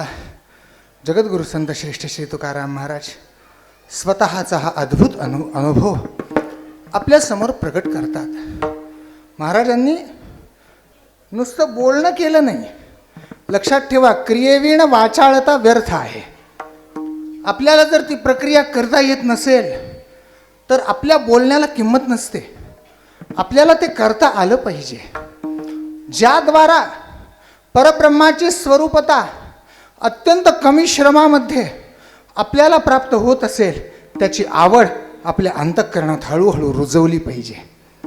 ती रुजवली की जेव्हा, लक्षात ठेवा, माणसांना मोबाईल खेळायला शिकवावं लागतं का? लहान लहान पोरांना सुद्धा नाही. दिसला की हळूहळू चिकटतं का नाही पोरगं त्याला. मग आजकाल आया त्यांना जीव घालताना सुद्धा घे मोबाईल धर आणि जीव घालतात. आणि मग ती हळूहळू आवड लागते. आणि मग कुठं बसलं की सुरूच राहतं त्याचं. हे काय? हे आवड एकदा निर्माण झाली की सवड माणसाला आपोआप मिळत असते. बरं, आपोआप मिळते. नामस्मरणाची विशेषता एक आहे की नामस्मरण स्वतंत्रतेनं बसूनच करावं अशा प्रकारचं वर्णन कुठेही नाही. हरी बोला भांडता, हरी बोला कांडता, उठता बसता, हरी बोला जनी, हरी बोला विजनी, एका जनार्दनी, सर्व कार्य करिता हरी बोला. कोणतंही काम कर, शेतातलं काम करताना हरी बोलल्याने काही पाप होतं का? नाही. तुम्ही काहीही करा आणि लक्षात ठेवा, भगवंताचं नामस्मरण करता करता जे काम होतं त्या कामात सातगुण्य येतं. सद्गुणत आहे. स्वयंपाक करायचा आहे, स्वयंपाक करताना पिक्चरचे गाणे म्हणत का देवाचं नाव घ्यावं? देवाचं नाव घ्यावं का? चित्रपटाची गाणी म्हटलं तर त्या स्वयंपाकात रजोगुण उतरणार आहे, आणि देवाचं नाव घेतलं तर त्या स्वयंपाकात सत्वगुण उतरतो. मी अनेक वेळा सांगतो, आपल्या घरात एखादा माणूस आपण किती म्हणून जर परमार्थाला लागत नसेल, लक्ष देऊ नाही का, प्रयोग करून बघा, नक्की तो प्रयोग सफल होतो. 2 महिन्याच्या आत तो प्रयोग सफल झालेला आपल्याला दिसेल. काय करायचं, घरातला माणूस ऐकत नाही, परमार्थाला लागत नाही, ज्ञानेश्वरी वाचत नाही, गाथा वाचत नाही, असं असेल काही नाही. रामकृष्ण हरी रामकृष्ण हरी रामकृष्ण हरी म्हणत स्वयंपाक करा, देवाला नैवेद्य दाखवा आणि ते ताट त्याच्या समोर ठेवा. 2 महिन्यात तुम्ही न सांगता तो माणूस परमार्थाला लागलेला असेल. इतकं सोपं आहे. आणि लक्षात ठेवा, यांच्यापेक्षा तुमच्या हातात जास्त आहे. जर आता इथं तर जवळजवळ समान संख्या आहे, त्याच्यामुळे वेगळं बोलायची गरज नाही. पण आमच्याकडं बहुतांश असं असतं की 90% स्त्रिया आणि 10% पुरुष. तुम्हालाही अनुभव असेल सगळीकडं हाच अनुभव आहे. इथले तुम्ही भाग्यवान आहेत की नाही म्हटलं तरी लाडक्या बहिणी 60% आहेत आणि 40% म्हणजे काही खूप फरक आहे असं नाही. हा फरक खूप नाही. परंतु आपल्या घरात एखादी जरी व्यक्ती परमार्थापासून भिन्न असेल, वेगळी पडली असेल, तर त्या व्यक्तीला परमार्थात आणण्याकरता हा छान उपाय आहे. आणि हा गृहस्थान करताच आहे असं नाही बरं. तुम्ही सगळ्या अभंगाची यादी जेव्हा वाचाल ना, त्यावेळी आपण तोंडात बोट घालू अशा प्रकारची ती यादी आहे. घोटवीन लाळ, मला सगळं वर्णन नाही करता येणार. अभंगाचं हृदय ब्रह्मभूत काया होतसी कीर्तनी हे होतं, म्हणून मी त्याच्यावर लक्ष केंद्रित करून त्याच्यावर बोललो. पण घोटवीन लाळ ब्रह्मज्ञान्या हाती मुक्ता आत्मस्थिती सांडवीन. ब्रह्मज्ञानी जे असतात, ब्रह्मज्ञान हे सोपं नाही. किंबहुना परोक्ष आणि अपरोक्ष हे ब्रह्मज्ञानाचे जे 2 प्रकार आहेत. परोक्ष म्हणजे अप्रत्यक्ष आणि अपरोक्ष म्हणजे प्रत्यक्ष. अशा प्रकारचे ब्रह्मज्ञानाचे जे 2 प्रकार आहेत, यातल्या परोक्ष ज्ञानाचा परिणाम सुद्धा पंचदशीकारांनी हा सांगितला की बुद्धिपूर्व कृतम पापम कृत्स्नम दहती वन्हीवत. पंचदशीकार म्हणतात, परोक्ष ज्ञानी जरी झाला तरी आणि त्यानं जर बुद्धिपूर्वक पाप केलं तरी सुद्धा तृण अग्निमेळे समरस झाले अशा प्रकारानं त्याचं पाप नष्ट होतं. हे परोक्ष ज्ञानाचं वर्णन आहे. अपरोक्ष ज्ञान त्याच्या पलीकडचं आहे.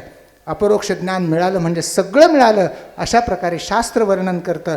धन्योहम धन्योहम कर्तव्यम मे न विद्यते किंचित, धन्योहम धन्योहम प्राप्तव्यम मे न विद्यते किंचित. अशा प्रकारची अवस्था त्याची होती. किंवा प्राप्तव्यम अद्य संपन्नम, अशा प्रकारची त्याची अवस्था होते. हे तृप्तिदीपात ज्या प्रकारानं सांगितलेलं आहे, त्याच प्रकारानं विचार जर केला तर आता त्याला काही मिळवायचं नाही, त्याला काही शिल्लक राहिलं नाही करायचं, असा तो झालेला. पण तुकाराम महाराज म्हणतात, तो जेव्हा माझ्या कीर्तनात येऊन बसेल त्यावेळी त्याची अवस्था काय होईल? तोंडाला पाणी सुटणं कधी अनुभवलंय का हो तुम्ही? तोंडाला पाणी सुटणं कशाने सुटतं पाणी तोंडाला माहिती आहे? चीच चीच. आपल्याकडं आहे, समोरच्याकडं नाही. असं केलं काय होतं? समोरच्याला आपोआप पाणी सुटतं. का? ती पाहिजे असं वाटतं.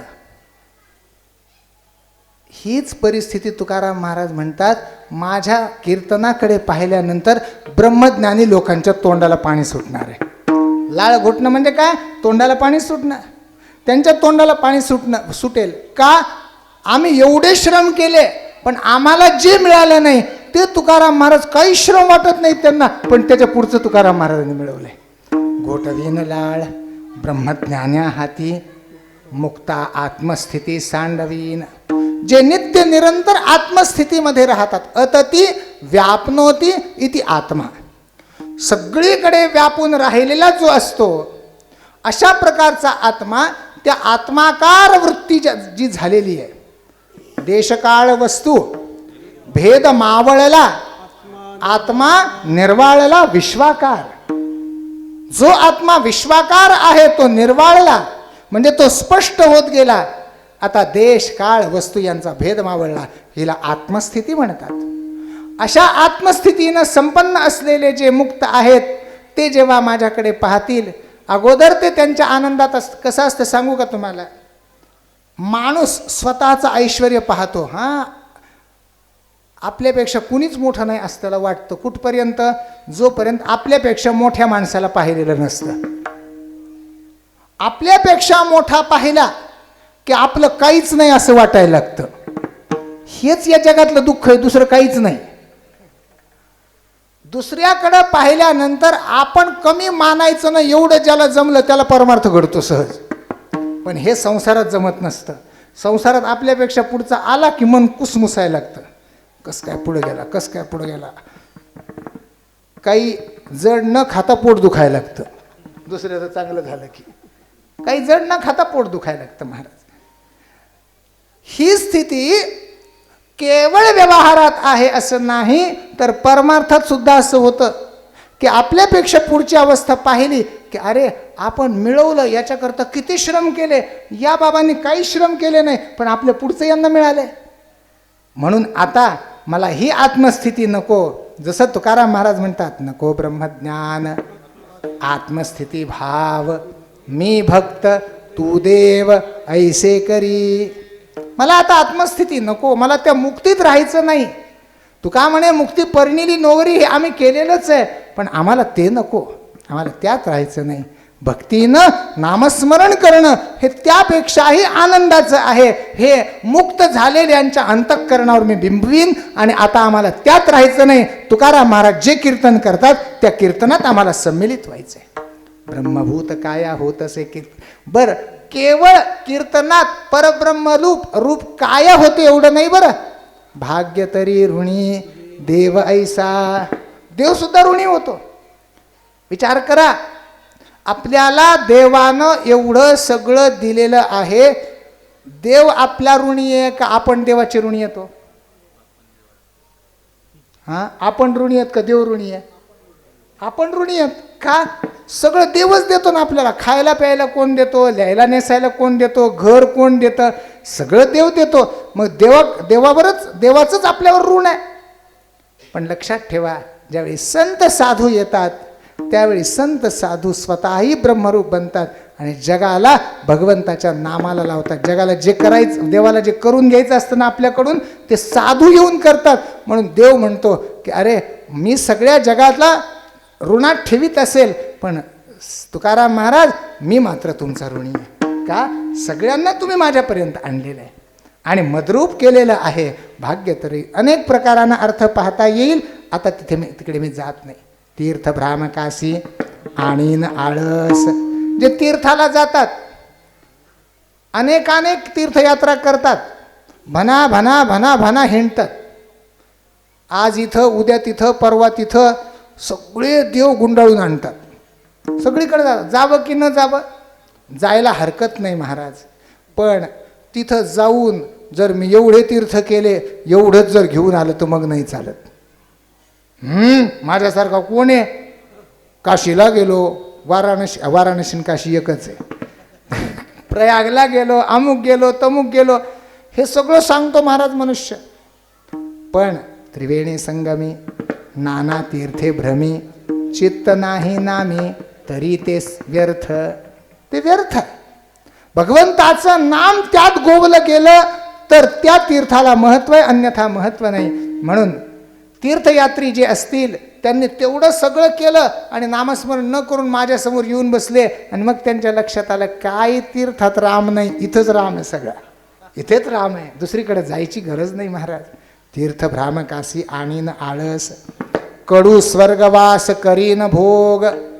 सगळे देव असतील, इंद्रादिक देव आहेत, ते अप्सरादिकांचा भोग घेतात, अमृतादिकांचा भोग घेतात, कल्पतरू आहे, चिंतामणीच्या सडका आहेत, सगळं असेल महाराज. पण ज्यावेळी ते माझ्या कीर्तनात येतील त्यावेळी त्यांना वाटेल ते वरचं काही खरं नाही, हे सगळं खरं आहे. कडू स्वर्गवास करीन भोग, सांडवीन तपोनिधा अभिमान. जे तपोनिधी आहेत, ज्यांनी तप केलंय, तपाचे सामर्थ्य, तपिन्नला अमूप अशा प्रकारची अवस्था ज्यांनी मिळवली आणि आम्ही तपी आहोत अशा अभिमानाने जे समोर बसले, त्यांच्याही लक्षात येईल तुकाराम महाराज देहूमध्येच राहिले, कुठेही गेले नाही. पण कुठेही न जाता त्यांनी जे मिळवलं ते आम्ही अनेक वर्ष एकांगुष्ठीही तपिजे तपसाहस्त्री. एका अंगठ्यावर उभं राहायचं. किती दिवस? एक दिवस नाही, महिना नाही, वर्ष नाही, 1000 वर्ष.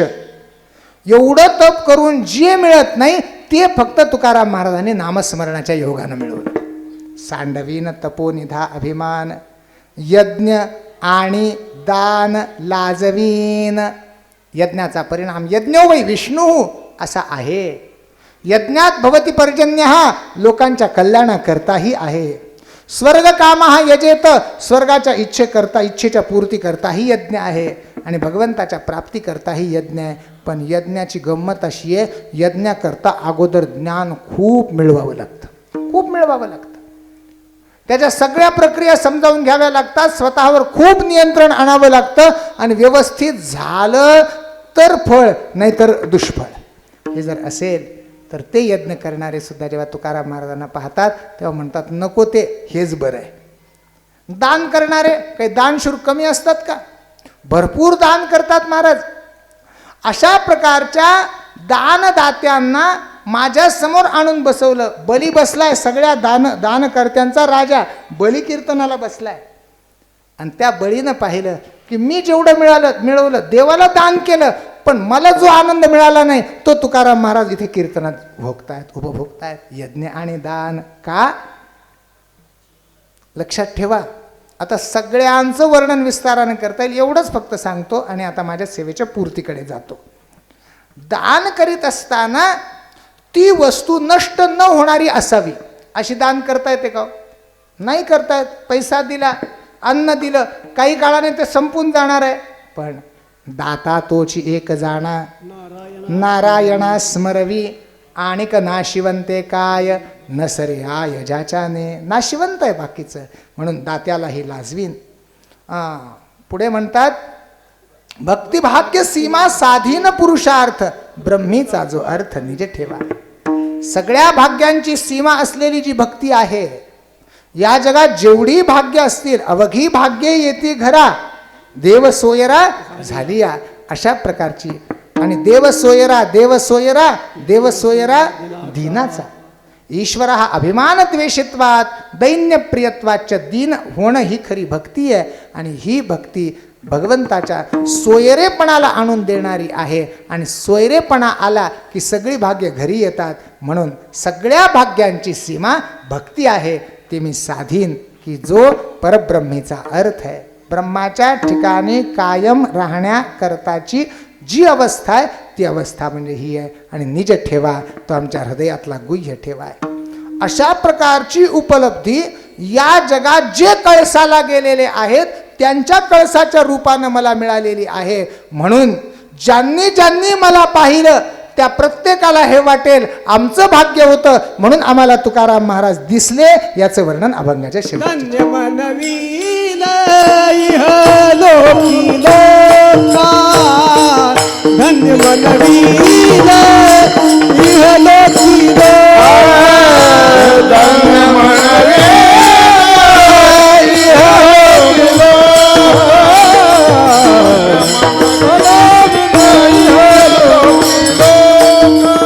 धन्य मनवील इहलोकी लोका, धन्य मनवील इहलोकी लोका, इहलोकी लोका, धन्य मनवील इहलोकी लोका. भाग्याची तुका देखिएला, भाग्याची तुका देखिएला,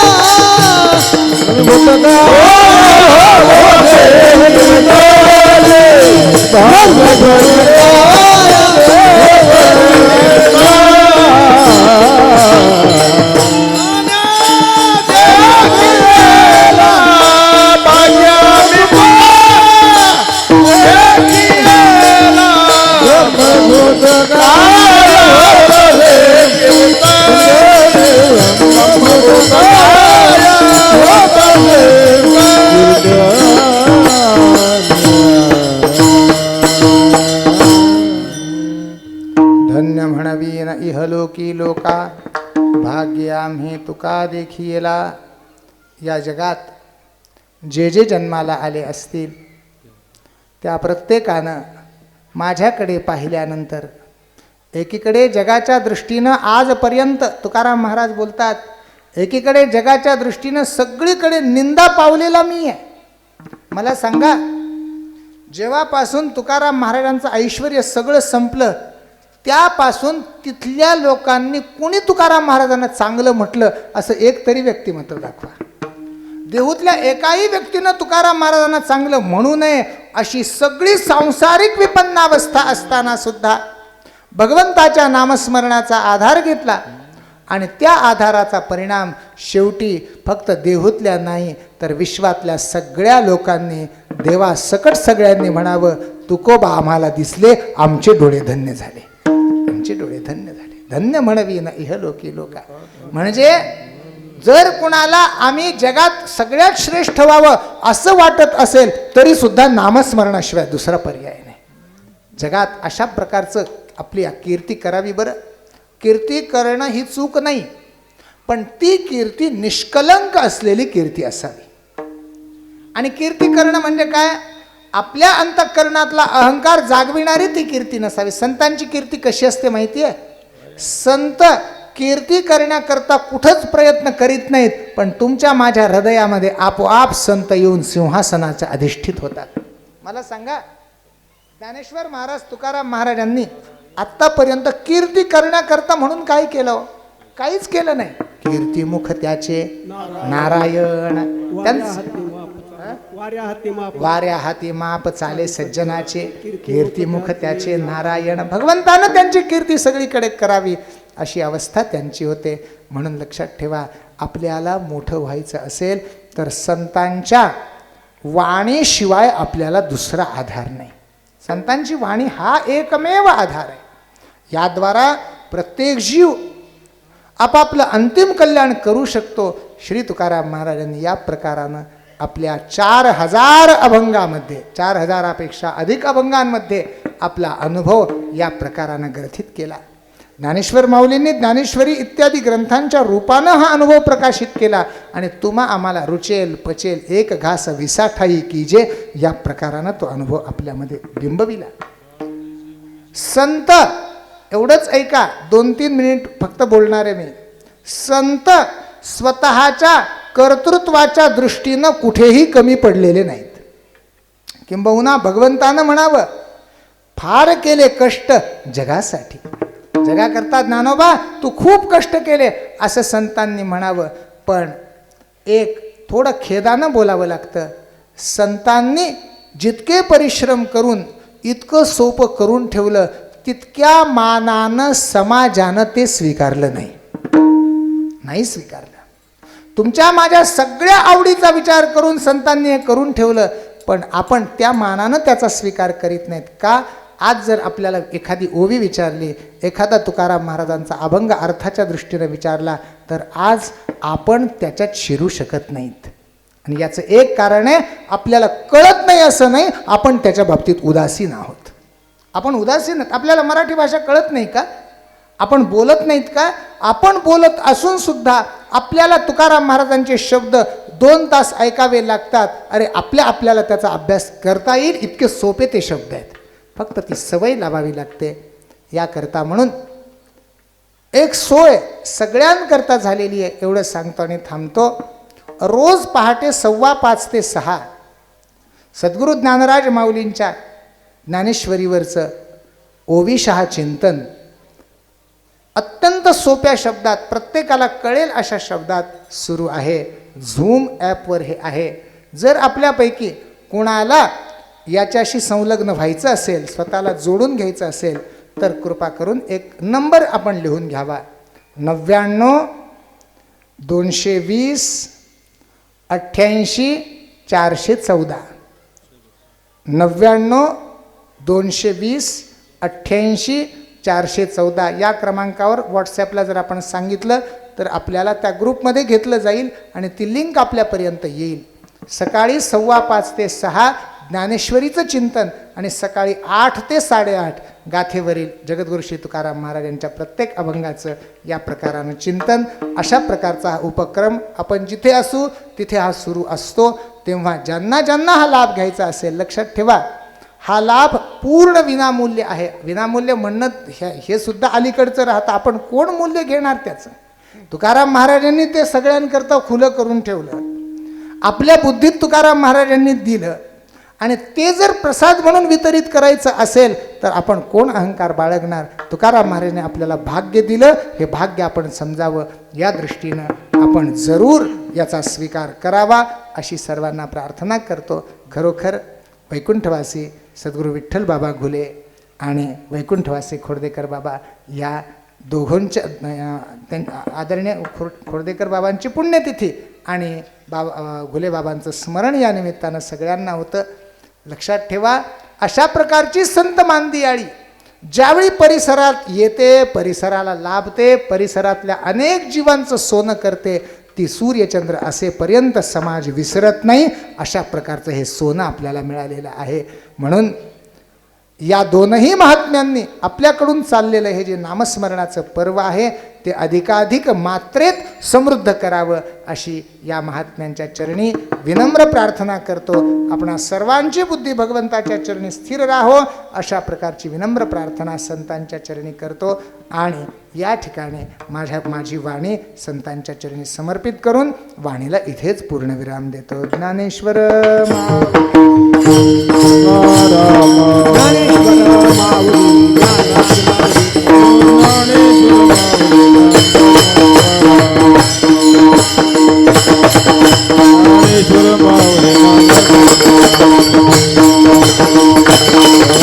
ज्ञानेश्वर माऊली ज्ञानेश्वर माऊली नागराज माऊली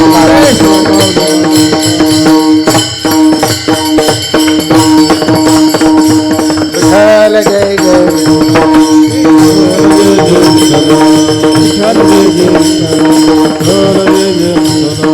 बोलिलेले पुरेलेले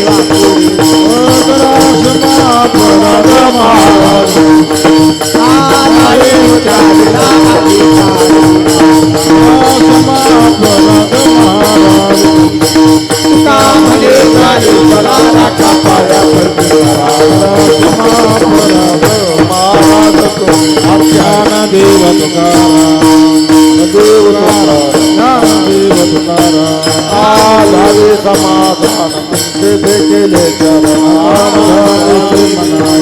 नाही नारायण पडले सापडले आता मनाई नाही नारायण तुकामले मोह दिलाने वाढला नाही नारायण आरती करोनी आरती चक्र पाने ओ आरती आज पुराले ना वस्त्र धन्य काळा आपाऊ सरकारा पुण्यवंता तुम्ही महाराज पुराले ना वस्त्र धन्य काळा आपाऊ काळी हो भासन्य आज पुराले ना वस्त्र धन्य काळा प्रेम आरती गोडी कांचो धन्य धन्य देव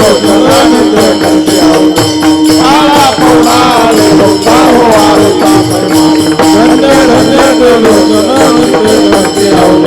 सामा मनेचे सेवाचे धन्य धन्य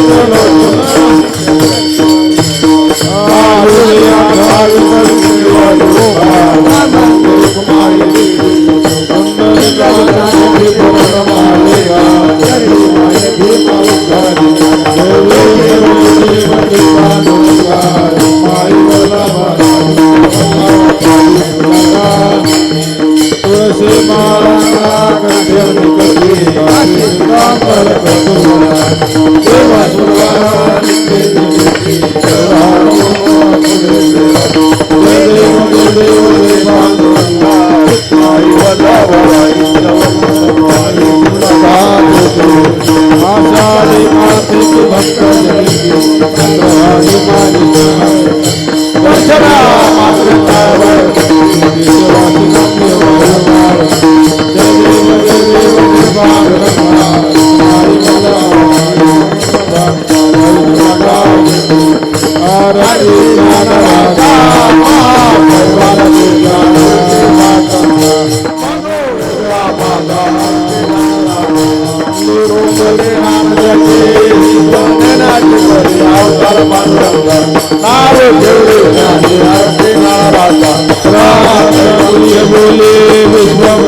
आरती जय राम जनार्दन आई जगत आरती नाराजा महाप्रभुवर तुझा मूर्ती वर्तन हलो वेदला माता आरती नाराजा आई प्रारधाम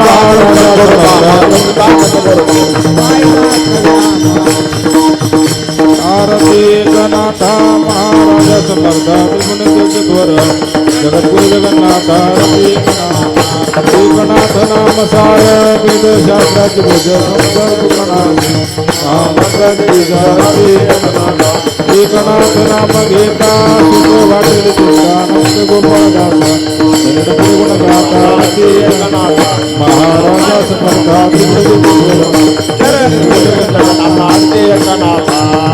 आरती तुकारामा स्वामी सद्गुरु दामा सच्चिदानंद मूर्ती माय दाखवे आम्हा राघवेंद्र वाजान धारले कैसे तुवाले मंगल शिरे मुक्ता मुले ब्रह्मा साधी आले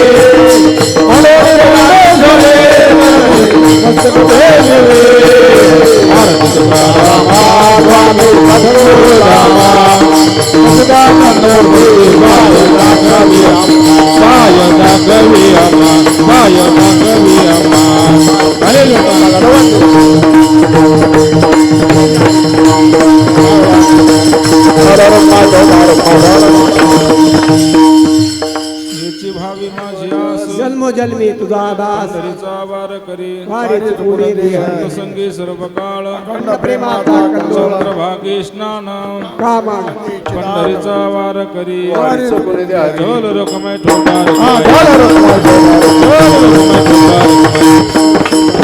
अकल्पा विषय भावे तया कुळा सर्पणाची बाधा न हो कुमने काळी संत मंडळी सुखी असो ओंकाराचा वारा न लागो राजसा माझ्या विश्वासा भावी काशी म्हणे तया सवे कल्याण श्यामकृष्ण कल्पनेची बाधा न हो कुमने काळी संत मंडळी सुखी असो मागणे देख तुझ प्रती आहे देशील तरे पाये पांडुरंगा या संताशी निरबी हेची मजदी आणि तुझे काय न मागू देवा तुका म्हणे आता अवतार तो होई या संताशी निरबी हेची मजदी आणि आणि तुझे काय न मागू देवा देव तुकाराम देव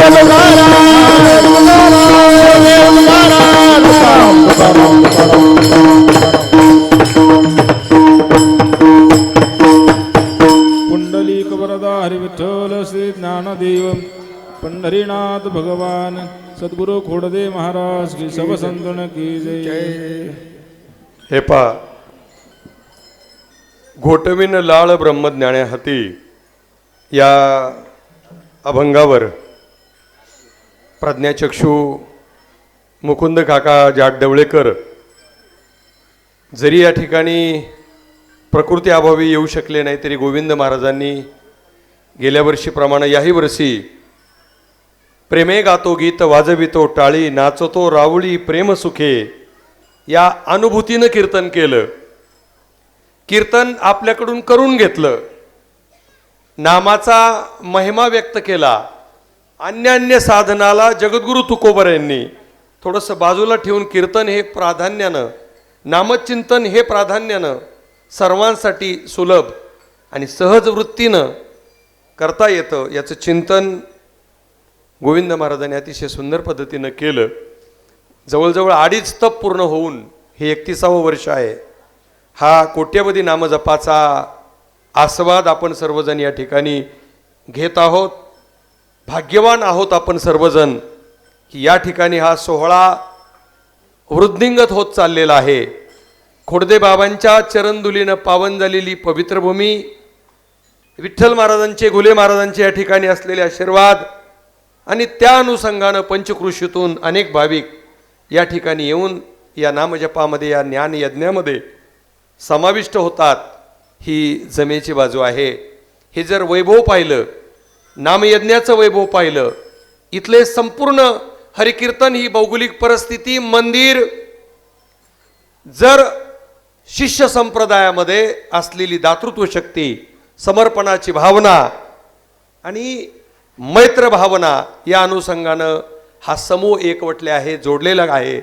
लांबून लांबून महाराज या ठिकाणी 50-50, 80-80 किलोमीटरवरून या ठिकाणी भाविक काही आलेले आहेत आणि म्हणून हा सोहळा वाढत वाढत चाललेला आहे.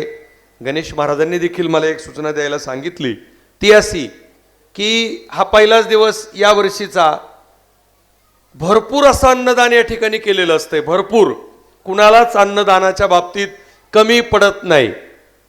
अन्नदान आपणा सर्वांसाठीच आहे, परंतु सूचना अशी आहे की बरोबर वेळेला सर्वांनी यायचं. एक ग्रामस्थांना एक सूचना आहे, जी लहान लहान मुलं आहेत ती पाठीमागे बाजूला पलीकडे सतत ये जा गोंधळ, ती चंचल आहेत, ती लहान आहेत, ती नासमज आहेत. परंतु आपण समजदार आहोत. आपण कीर्तनात येऊन बसता आणि मुलं तिकडं सैराट मोकाट सोडून देता. त्यांना तंबी दिली पाहिजे, त्यांना धाक दरारा दिला पाहिजे की प्रसाद आपणा सर्वांसाठी आहे. तसं कीर्तन देखील आपणा सर्वांसाठी आहे. कीर्तनात शिस्तबद्धपणा पाहिजे. म्हणून एकतर तुम्ही नाही ऐकलं उद्या तर आम्हा शिष्य संप्रदायाला एक अजून एक्स्ट्रा तडजोड करावी लागेल. ती म्हणजे 2-3 चोपदार ड्रेस कोडमध्ये पुन्हा बाजूला ठेवावे लागतील. या बाजूला काही, या बाजूला काही, जेणेकरून तिकडचा आवाज महाराजांपर्यंत नाही आला पाहिजे. महाराज कीर्तन करतायत, टाळकरी उभे आहेत आणि पाठीमागून लहान मुलांची बडबड गोंधळ ऐकू येतो. हे अशा प्रकारे होता कामा नये. याच्यासाठी आपलं सर्वांचं ते कर्तव्य आहे. ही शिस्त उद्यापासून अधिक कशी राहील याची नोंद ग्रामस्थांनी घ्या. आजच्यापेक्षाही उद्यापासून अधिक संख्येने